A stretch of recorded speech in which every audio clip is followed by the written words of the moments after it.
सध्याच्या घटनांमध्ये महिलांवरती होणाऱ्या अत्याचाराच्या संदर्भातल्या घटना ह्या घडतात आहे. त्या सगळ्याच प्रश्न मला हे फार संवेदनशील आणि महत्त्वाचे वाटतात.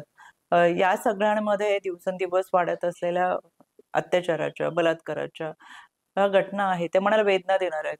यामध्ये सध्याची विकृती इतकी वाढतीये, की एखाद्या मुलीवर जर प्रेम असेल आणि ते प्रेम तिने स्वीकारलं नाही, तर ते मलाच मिळालं पाहिजे, ही जी मनोवृत्ती आहे, ती विकृती आहे. कुठेतरी त्या संपूर्ण व्यक्तीला, तिच्या कुटुंबाला उद्ध्वस्त करणारी असते.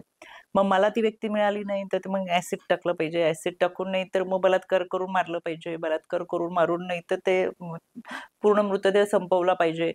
त्याचे पुरावे नष्ट केले पाहिजेत. इथपर्यंत ही विकृती जाते, की पाहिजे तर फक्त मला पाहिजे आणि माझंच असलं पाहिजे आणि समोरच्याने होच म्हटलं पाहिजे. म्हणजे ही कुठेतरी विकृती निर्माण होतीये. तर ती निर्माण होऊ नये.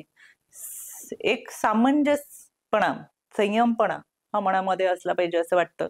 आणि हे सगळे देण्याची गरज पुस्तकी ज्ञानातून मिळणार नाही. तर ते कुटुंबातून, आई-वडिलांच्या संस्कारातून दिलं गेलं पाहिजे. आई-वडिलांच्या संवादातून दिलं गेलं पाहिजे असं वाटतं. या समाजामध्ये घडणाऱ्या घटना आहेत. यामध्ये मला सगळ्यात वेदनादायक घटना म्हणजे ज्यावेळेस जन्मदाता बाप मुलीवर बलात्कार करतो, त्यावेळेस अंगावर शहारे येतात. कारण की कायदा, सुव्यवस्था, प्रशासन हे 4 भिंतीनंतर किंवा उंबऱ्याच्या बाहेर काम करतं.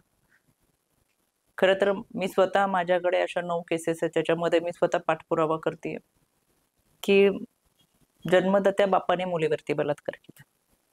आम्ही यामध्ये कायद्याच्या चौकटीतून आरोपीला शिक्षा व्हावी, फाशीची शिक्षा व्हावी. कारण की अशा विकृतीला समाजामध्ये राहण्याचा अधिकारच नाही असं मला वाटतं. त्याच्यासाठी आम्ही पाठपुरावा करत असतो.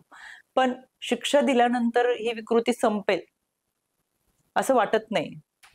पण त्यासाठी माणूस माणसामधलं नातं, त्याची माणुसकी, त्याच्यावर असलेले संस्कार, होणारा संवाद, ह्या सगळ्या गोष्टी वाढीस लागल्या पाहिजेत, जपल्या गेल्या पाहिजेत आणि त्याचं वातावरण प्रत्येक घरामधून तयार झालं पाहिजे.